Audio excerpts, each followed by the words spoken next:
पाल्पाको सत्यवतीमा गए राति बस दुर्घटना हुँदा 6 जनाको मृत्यु।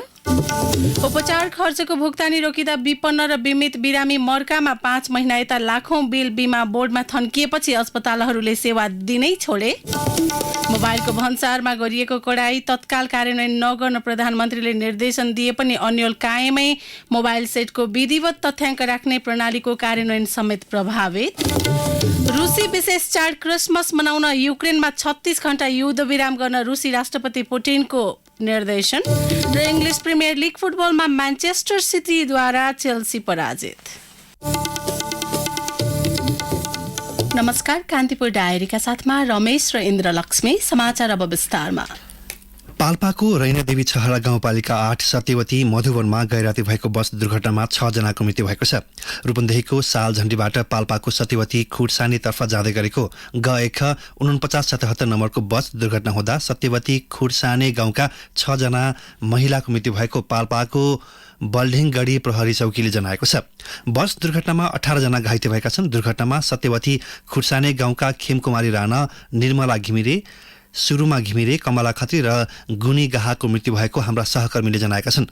मृतक मध्ये 1 जनाको परिचय खुल्न सकेको छैन। दुर्घटनाग्रस्त बस सडकबाट 60 मिटर तल भिरमा खसेको प्रहरीले जनाएको छ। घटनास्थल सालझण्डी ढोरपाटन सडक खण्ड अन्तर्गत पर्छ।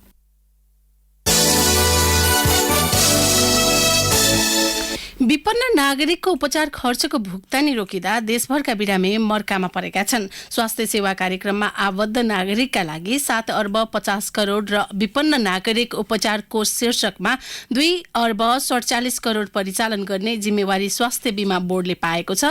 तर जनशक्ति अभाव देखाउँदै 5 महिनादेखि बिल रुजु गर्न नभएको भन्दै बोर्डले भुक्तानी रोक्दा अस्पतालहरूले यता सेवा नै दिन छोडेका छन्। विपन्न नागरिकको उपचारका लागि सरकारले दिने रकम स्वास्थ्य विभागको नर्सिङ तथा सामाजिक सुरक्षा महाशाखाले भुक्तानी गर्दै आएको थियो। गत वैशाखदेखि सरकारले त्यो रकम पनि स्वास्थ्य बीमा बोर्ड मार्फत दिन सुरु गरेपछि नियमित भुक्तानीमा समस्या देखिएको हो। देशभरका अधिकांश स्वास्थ्य संस्थाले साउनदेखिको भुक्तानी पाएका छैनन्। बीमा बोर्डबाट भुक्तानी नपाएको भन्दै केही साता अघि नेपालगञ्ज मेडिकल कलेजले डायलासिस सेवा बन्द नै गरेको थियो, जहाँ मृगौलाका 158 जना बिरामीले डायलासिस गराउँदै आएका थिए। मेडिकल कलेजले निजी सेवा प्रदायक कम्पनी बिरङ्ग हेल्थ केयर प्रणालीसँग सम्झौता गरी 2077 भाद्रदेखि डायलासिस सेवा चलाउँदै आएको थियो। तर सम्झौता अनुसार 1.5 करोड रुपियाँ नपाएको भन्दै उक्त कम्पनीले सेवा ठप्प पारेको छ। नेपालगञ्ज मेडिकल कलेजका निर्देशक डाक्टर रेशम बहादुर राणाले पटक पटक अनुरोध गर्दा पनि भुक्तानी नपाउँदा यस्तो अवस्था आएको बताउनुभयो। विपन्न कोषको मात्र होइन, बिमा रकम पनि 5-6 करोड रुपियाँ आउन बाँकी रहेको उहाँले बताउनुभयो। उहाँका अनुसार अन्य सेवा पनि ठप्प हुने स्थिति आउने देखिएको छ। अस्पतालका नाममा लाखौं रुपियाँ ऋण भइसकेको उहाँको गुनासो छ। उता बीपी कोइराला स्वास्थ्य विज्ञान प्रतिष्ठान धरान, पोखरा स्वास्थ्य विज्ञान प्रतिष्ठान, वीर अस्पताल, गंगालाल राष्ट्रिय हृदय रोग केन्द्र, त्रिवी शिक्षण अस्पताल, महाराजगञ्ज लगायत ठूला अस्पतालमा पनि उस्तै समस्या देखिएको छ। ती अस्पतालले विपन्न नागरिकको उपचार गरे बापत बोर्डबाट 2 करोड 61 लाख, 2 करोड 3 लाख, 82 लाख, 7 करोड र 3 करोड रुपियाँ भुक्तानी पाउन बाँकी रहेको बताएका छन्। वीर अस्पतालका प्रशासन शाखा प्रमुख सागर मिश्र र बीपी कोइराला स्वास्थ्य विज्ञान प्रतिष्ठानका प्रशासन महाशाखा प्रमुख अशोक कुमार शाहले पौषभित्र पनि भुक्तानी नपाए सम्पूर्ण सेवा ठप्प पार्न बाध्य हुने बताउनु भएको छ।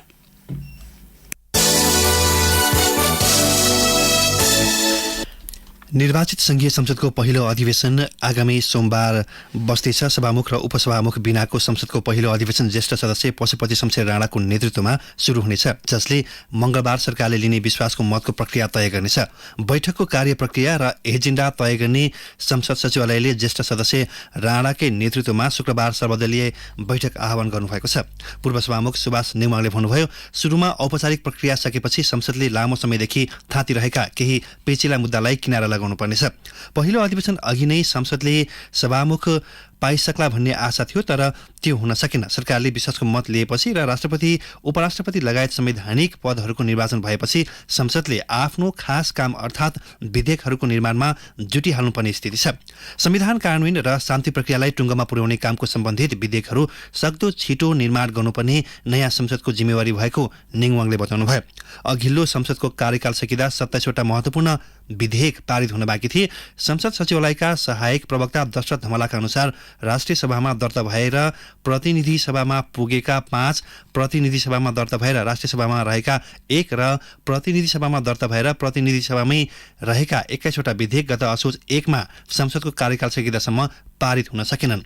संसद सकेपछि ती सबै शून्य अवस्थामा पुगेका छन्, जसलाई सरकारले तत्काल संसदमा पेश गर्न जरुरी रहेको कानूनविदहरूको बुझाइ छ।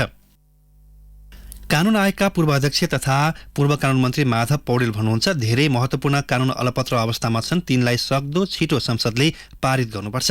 त्यसका लागि सरकारको साथ संसदलाई चाहिन्छ। कतिपय कानूनलाई सरकारले अध्यादेश ल्याएर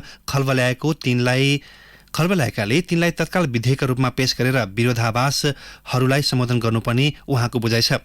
तत्कालीन ओली सरकारले 2077 मा संवैधानिक परिषद सम्बन्धी अध्यादेश ल्याएर अख्तियार, मानवाधिकार आयोग लगायत 13 वटा संवैधानिक निकायमा 51 जनालाई विवादास्पद नियुक्ति गरेको थियो, जसबारेको मुद्दा सर्वोच्च अदालतमा विचाराधीन छ। संवैधानिक निकाय जस्तो राज्यलाई निगरानी गर्ने अङ्कमा देखिएको यो कानूनी अडचनलाई आउने दिनमा लम्बिन नदिन सरकारले तत्काल विधेयक ल्याउनुपर्ने र त्यसलाई संसदले तुरुन्त पारित गर्नुपर्ने पौडेलले बताउनुभयो। अपराध संहिता तथा देवानी संहिताका धेरै विधेयक संशोधन गर्न 2 वर्ष अघि नै कानून आयोगले सरकारलाई सिफारिस गरेको थियो।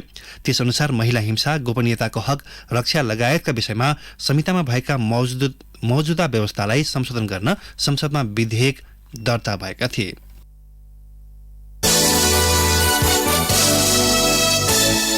सत्तारूढ दलहरूले मुख्यमन्त्रीको भागभण्डार टुङ्गो नलगाउँदै प्रदेशसभामा नयाँ सरकार गठनको प्रक्रिया सुरु भएको छ। मधेस बाहेक 6 वटा मध्य प्रदेशका प्रमुखले नयाँ सरकार गठनका लागि मुख्यमन्त्रीको दाबी पेश गर्न दलहरूलाई आह्वान गरेका छन्। प्रदेश 1 का प्रमुख परशुराम खापुङले प्रदेश सरकार गठनका लागि आगामी पौष 24 गते आइतबार बेलुकी 5 बजेभित्र दाबी पेश गर्न दलहरूलाई आह्वान गर्नुभएको छ। यता बागमती प्रदेशका प्रमुख यादव चन्द्र शर्माले 5 दिनभित्र सरकार गठनको दाबी पेश गर्न दलहरूलाई आह्वान गर्नुभएको छ। उहाँले पौष 25 गते सोमबार दिउँसो 4 बजेभित्र सरकार गठनका लागि दाबी पेश गर्न आह्वान गर्नुभएको हो। यसैबीच गण्डकी प्रदेश प्रमुख पृथ्वीमान गुरुङले यही पौष 25 गते सोमबार दिउँसो 4 बजेभित्र मुख्यमन्त्रीमा दाबी पेश गर्न आह्वान गर्नुभएको छ। लुम्बिनी प्रदेशका प्रमुख अमिक शेरचनले सरकार गठनका लागि पौष 27 गते बुधबार दिउँसो 4 बजेभित्र दाबी पेश गर्न दलहरूलाई आह्वान गर्नुभएको छ। 87 सदस्यीय प्रदेशसभामा सरकारका लागि 44 जना सांसदको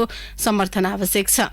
त्यस्तै कर्णाली प्रदेश प्रमुख तिलक परियारले पौष 27 गते अपराह्न 5 बजेभित्र मुख्यमन्त्री सहित नयाँ सरकार गठनका लागि दाबी पेश गर्न आग्रह गर्नुभएको छ। र सुदूरपश्चिम प्रदेशका प्रमुख देवराज जोशीले पनि आगामी 27 गते साँझ 5 बजेभित्र सरकार गठनका लागि आह्वान गर्नुभएको छ।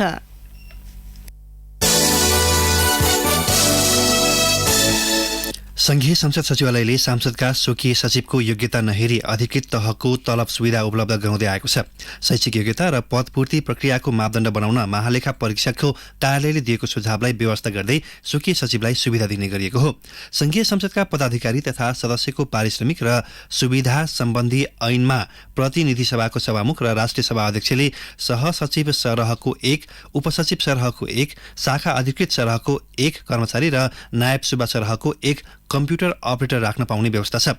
सत्तापक्षी र विपक्षी दलका नेता, उपसभामुख, उपाध्यक्ष, प्रमुख सचेतक र सचेतकले उपसचिव सरहको 1 कर्मचारी र नायब सुब्बा सरहको 1 कम्प्युटर अपरेटर नियुक्त गर्न पाउँछन्। सांसदले भने अधिकृत सरहको सुविधा पाउने गरी 1 जना स्वकीय सचिव राख्न पाउने कानूनी व्यवस्था छ। तर पदाधिकारी र सांसदले आफू खुसी कार्यकर्ता आफन्तलाई स्वकीय राखेर सुविधा उपलब्ध गराउँदै आएका छन्। कानूनमा शैक्षिक योग्यता उल्लेख नभएकैले सचिवालयले योग्यता नहेरी स्वकीयलाई सुविधा उपलब्ध गराउँदै आएको हो। संसद सचिवालयका सचिव रोजनाथ पाण्डे भने कानूनमा योग्यता खुल्ने प्रमाण पेश गर्नै पर्ने व्यवस्था नभए पनि यसलाई व्यवस्थित गर्न जरुरी रहेको बताउनुहुन्छ। सांसदलाई अध्ययन अनुसन्धानमा सहयोग गर्न अधिकृत स्तरको एक व्यक्ति नियुक्त गर्ने अधिकार कानूनमा दिए पनि त्यसको दुरुपयोग भइरहेको संसद सचिवालयका एक कर्मचारीले बताए। ती कर्मचारीले भने अधिकृत तहकै सुविधा लिने हो भने त कम्तीमा स्नातक तह उत्तीर्ण व्यक्ति राख्नु पर्यो। सोकिएको तलब पनि आफै लिनका लागि जो पाए त्यही नियुक्त गर्नु गलत हो। सांसदलाई सहजताका लागि हुनुपर्नेमा सोकिएको सुविधा आफै खप्ट्याउनका लागि जस्तो मात्रै भयो। प्रहरी प्रधान कार्यालयले कञ्चनपुरकी 13 वर्षीय किशोरी निर्मला पन्तको बलात्कार र हत्या प्रकरणको अनुसन्धान गर्न प्रहरी नायब महानिरीक्षक डीआईजी नेतृत्वमा अनुसन्धान टोली खटाएको छ।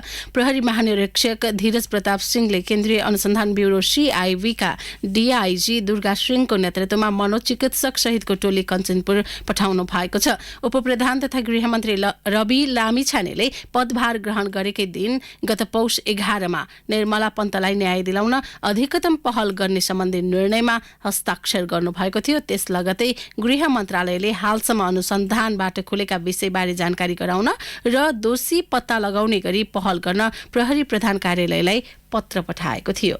कान्तिपुर डायरीमा अब ब्रेकको पालो। ब्रेकपछि कान्तिपुर डायरीमा अब कान्तिपुर सविस्तारको पालो। कान्तिपुर सविस्तार। रेमिटेन्सको भरमा मुलुक चलाउने तर स्वदेश फर्किँदा उपहारका रूपमा ल्याउने मोबाइलमा अनावश्यक भन्सा लिने गरिएको भन्दै सामाजिक सञ्जालमा सरकारको चर्को आलोचना भयो। त्यसपछि प्रधानमन्त्री पुष्पकमल दाहालले मोबाइलको भन्सानमा गरिएको कडाई तत्काल कार्यान्वयन नगर्न निर्देशन दिनुभयो। नेपाल दूरसञ्चार प्राधिकरणले मोबाइल सेटको विधिवत तथ्याङ्क राख्ने प्रणाली mobile device management system MDMS कार्यान्वयन समेत प्रधानमन्त्रीको निर्देशनपछि प्रभावित भएको छ। प्रधानमन्त्री दाहालले निर्देशन दिए पनि मोबाइलमा लगाइने भन्सार करको प्रक्रियामा अन्यल कायमै छ। नेपाल भित्र हाम्रो चल्ने मोबाइलहरू जति छन् तिनीहरूलाई म्यानेज गर्ने सिस्टम भनेपछि यसलाई चाहिँ पहिला रजिस्टर गर्नु पर्यो। त्यो सबै प्रक्रियाहरू यसमा आउँछन्। कुनै पनि मोबाइल बन्दाखेरि त्यसको आइएमईआई नम्बर युनिक नम्बर हुन्छ। कुनै मोबाइल अब नेपालमा आउन लाग्यो भने त्यसमा चाहिँ जीएसएमए सँग हामी भेरिफाई गर्छौं। त्यो भेरिफाई गरेपछि बल्ल चाहिँ हाम्रो चाहिँ नो अब्जेक्सन लेटर दिन्छौं। यसमा यसरी बुझौं त्यो क्षेत्राधिकार प्राधिकरणको होइन, त्यो छुट दिने नदिने त्यो सम्पूर्ण रूपमा राजस्व विभाग भन्सार कार्यालय उहाँहरूको चाहिँ क्षेत्राधिकार हो। उहाँहरूले जुन नियम बनाउनुहुन्छ त्यो नियम अनुसार चाहिँ हामी रेजिस्ट्रेसन गरिदिने मात्रै हो। एमडिएमएस प्रणाली बारे जानकारी दिँदै नेपाल दूरसञ्चार प्राधिकरणका सहप्रवक्ता तथा उपनिर्देशक अच्युतानन्द मिश्र, सामान्य भाषामा एमडिएमएस प्रणाली भनेको नेपाल भित्र प्रयोग वा आयात भएका मोबाइल फोनको वैधता खोज्ने प्रक्रिया हो। मोबाइल फोनको प्रयोगलाई कानूनी प्रक्रिया अनुसार सञ्चालन गर्ने एवं अवैध व्यापार निरुत्साहन गर्ने प्राधिकरणको लक्ष्य छ। तर यसको भन्सार प्रक्रियालाई सहज रूपमा बुझाउन नसक्दा सरकारको चौतर्फी आलोचना भइरहेको छ। सरकारको भन्सार नीति स्पष्ट नहुँदा समस्या भएको नेपाल चेम्बर अफ कमर्सका कर राजस्व तथा भन्सार समितिका सभापति परशुराम दाहालको तर्क छ। संसारमा जहाँसुकै जाँदाखेरि पनि जुनसुकै देशमा जाँदा पनि जुन हामीले आफ्नो देशको मोबाइल बोकेर लाँदाखेरि अथवा किनेर लाँदाखेरि पनि त्यो चल्छ। यसमा चाहिँ राजस्व उठ्छ। यो चाहिँ मान्छेले धेरै प्रयोग गर्छन् भनेर लागेको राजस्व नीतिकै खराब हो। नेपालमा भित्रिने ठाउँमै सरकारले राजस्व नलिएर पछि बिक्री वितरण हुँदाखेरि मात्रै राजस्व लिन थाल्यो। यहाँ चाहिँ भन्सार दरबन्दीको भ्याटको अन्तशुल्कको कुराहरू छन्। ती कुराहरूलाई चाहिँ सरकारले न्यून गरेर सिधै उपभोक्तालाई बेच्ने बेलामा मात्रै कर लगायो भने हुन्छ कि वारेन्टीका ग्यारेन्टीका कुराहरू छन्। ती कुराहरूले गर्दा पनि व्यापारीले चाहिँ जेन्युन मालै किन्न खोज्छ ग्रे भन्दा पनि भोलि ग्यारेन्टीका खोज्ने भन्ने हिसाबले छ। गत आर्थिक वर्ष 1,76,510 वटा स्मार्टफोन मुलुक भित्रिएको भन्सार विभागको तथ्याङ्क छ। 28 अर्ब 26 करोड रुपैयाँ बराबरको मोबाइल आयातबाट सरकारले राजस्व मात्रै 5 अर्ब 27 करोड रुपैयाँ संकलन गरेको थियो। दूरसञ्चार प्राधिकरणको तथ्याङ्क अनुसार मुलुकमा 98.46% जनघनत्वमा मोबाइल सेवा पुगेको छ। अधिकांश नागरिकको हातमा यतिखेर मोबाइलको पहुँच पुगिसकेको छ। दूरसञ्चारको एनडीएमएस प्रणाली र मोबाइलमा लाग्ने करको विषय नै फरक भए पनि बुझाउन नसक्दा समस्या भएको दूरसञ्चार प्राधिकरणका पूर्व निर्देशक आनन्द राज खनालको तर्क छ। एमडीएमएस आउनुभन्दा अगाडि पनि हरेक सेवा प्रदायकसँग कुनै पनि मोबाइलको तथ्याङ्क आइएमईआई नम्बर उसँग हुन्थ्यो। खालि एनटीएले एमडीएमएस मार्फत त्यसलाई केन्द्रीकृत गरेको, एकै ठाउँमा सबै तथ्याङ्क ल्याउने व्यवस्था गरेको। भन्सारसँग यसो कुनै पनि लेना देना छैन। खालि भन्सार केन्द्रबिन्दु के हो भने बाहिरबाट आएको फोनलाई भन्सार बिन्दुमा त्यो आइएमईआई नम्बर टिपाउने प्रयोजनको लागि मात्रै एमडिएमएस जोडिएको हो। अदरवाइज भन्सारमा कतिवटा फोन ल्याउन निशुल्क दिने, कति पैसा ट्याक्स लगाउने भन्ने कुरा एमडिएमएससँग कुनै सम्बन्ध छैन। एमडिएमएस प्रणालीमा दर्ता भएपछि मोबाइलको आइएमईआई नम्बर दर्ता हुन्छ। यसबाट मोबाइल फोन बोकेको व्यक्ति सजिलै पत्ता लाग्न सक्छ। तर कुराकानी नै रेकर्ड पनि रहन्छ भन्नेमा कतिपय सशंकित समेत हुने गरेका छन्। मोबाइल बोकेको व्यक्ति पत्ता लागि पनि कुराकानी भने ट्र्याक नहुने प्राधिकरणले स्पष्ट पारिसकेको छ। पछिल्लो समय मोबाइलको ट्र्याकिङ भन्दा पनि सरकारले लिने कर राजस्वको विषय पेचिलो बनेको हो। मोबाइल फोनको आयात गर्दा 2.5% अन्तशुल्क र 13% मूल्य अभिवृद्धि कर लाग्दछ। एउटा भन्दा बढी फोन ल्याउँदा व्यावसायिक सरह नै कर लागू गर्ने कार्यविधि रहेकाले आफूहरूले कार्यान्वयन मात्रै गरेको भन्सार विभागका प्रवक्ता पुण्य विक्रम खड्काको भनाइ छ। यात्रुहरू भ्रममा के पर्नु भएन भनेदेखि हामीले सँगै ल्याएको मोबाइल चाहिँ भन्सारमा खोसिन्छ अथवा जफत हुन तोकिएको भन्दा बढी ल्यायो भने मसुल तिर्नुपर्छ भन्ने कुरामा चाहिँ पहिले नै स्पष्ट हुनुपर्छ। उहाँहरूले यता नेपालबाट जाँदाखेरि अथवा प्रयोग गरिरहेको मोबाइल लिएर जानुभएको अवस्थामा त्यो पहिले नै एउटा प्रक्रिया टुङ्गिसकेको हुन्छ। अब उहाँहरूले यहाँ कर तिरेको मोबाइल अथवा दर्ता गरेको मोबाइल यो एउटा अस्पष्ट जस्तो देखिन्छ। तर उहाँहरूले ल्याएको व्यावहारिक रूपमा अहिलेसम्म भन्सारले त्यो पुरानो नयाँ के हो भनेर बुझेर उहाँहरूलाई चाहिँ किसिमको व्यावहारिकता चाहिँ देखाएको छ। तर एक थान मोबाइल उहाँको साथमा छ भने त्यो नयाँ भए पनि पूर्ण रूपमा चाहिँ मसुल छुट दिने गरेका छन्। मोबाइलको अवैध आयात नियन्त्रण एवं एमडिएमएस प्रणाली लागू गर्ने सरकारको कार्ययोजना भए पनि कार्यविधि स्पष्ट नहुँदा सर्वसाधारणले अनावश्यक झन्झट बेहोर्नु परेको छ। अर्कातर्फ कार्यविधिमा भएको व्यवस्थालाई सुधार गर्नुको साटो सरकारले सस्तो लोकप्रियताका निम्ति अनेक स्टन्ट गरिरहेको छ। सरकारले एमडिएमएस प्रणाली तत्कालका लागि स्थगन गरे पनि कार्यविधि स्पष्ट नहुँदा उपहारका लागि मोबाइल ल्याउन चाहने व्यक्ति सबैभन्दा बढी मर्कामा परेका छन्। अर्कातर्फ अवैध आयातको जोखिम सँगै सरकारी राजस्व समेत थप प्रभावित हुने देखिएको छ। रेडियो कान्तिपुरका लागि दिवा भट्टराई। कान्तिपुर सविस्तार।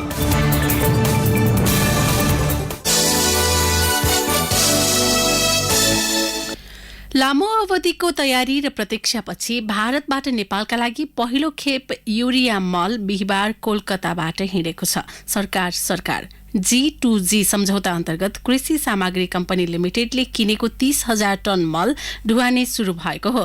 2510 टन युरिया बोकेको रेल र्याक वीरगंजका लागि हिँडिसकेको कम्पनीका महाप्रबन्धक राजेन्द्र बहादुर कार्कीले जानकारी दिनुभयो। कोलकातामा रहेका कार्कीले 7-10 दिनमा पहिलो खेपमा किनिएका मल नेपाल पुगिसक्ने बताउनु भएको छ।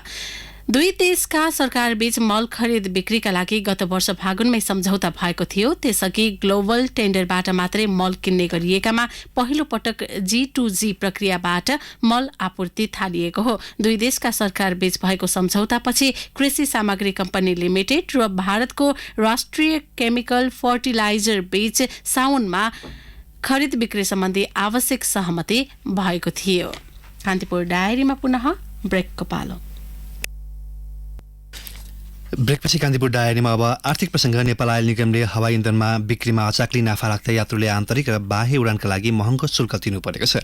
निगमले आन्तरिकतर्फ 48.81 रुपियाँ र बाह्यतर्फ 79.53 रुपियाँ नाफा राखेर हवाई इन्धनको कारोबार गरिरहेको छ। यो सरकार आफैले बनाएको कालोबजारी तथा केही अन्य सामाजिक अपराध तथा सजाय ऐनको ठाडो उल्लङ्घन हो।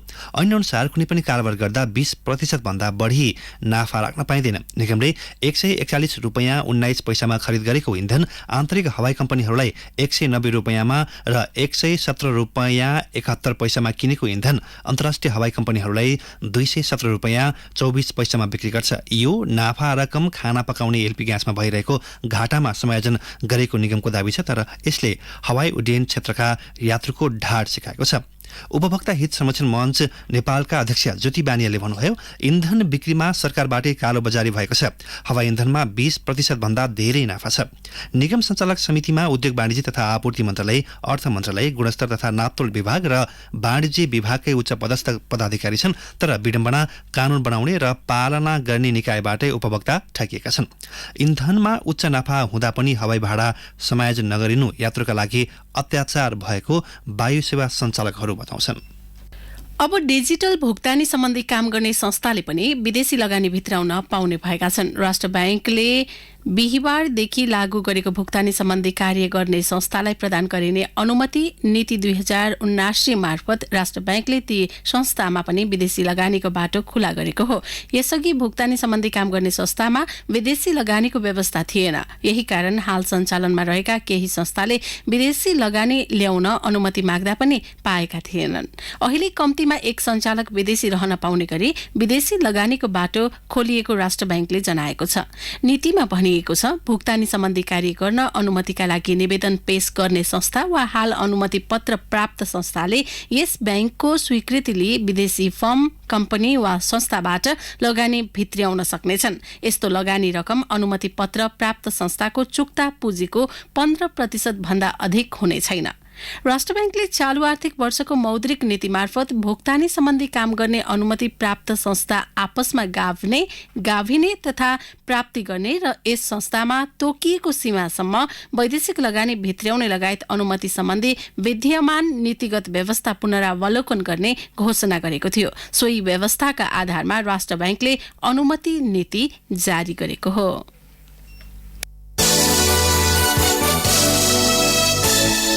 अब अन्तर्राष्ट्रिय प्रसङ्ग। रुसका राष्ट्रपति भ्लादिमिर पुटिनले युक्रेनमा जारी युद्धमा 36 घण्टाको युद्ध विरामको निर्देशन दिनुभएको छ। रुसी क्रिसमस चाड परेका कारण यस समयका लागि युद्ध विरामको घोषणा गरिएको बीबीसीले उल्लेख गरेको छ। पुटिनले चाडको अवसर भएकाले युद्ध विरामका निम्ति किभलाई समेत आग्रह गरे पनि उसले अस्वीकार गरेको हो। युक्रेनी राष्ट्रपति भोलोदिमिर जेलेन्स्कीले 36 घण्टाको विराम लिएर सैन्य शक्ति सञ्चय गर्दै थप आक्रामक हुने रुसी रणनीति रहेकाले स्वीकार गर्न नसकिने बताउनु भएको छ।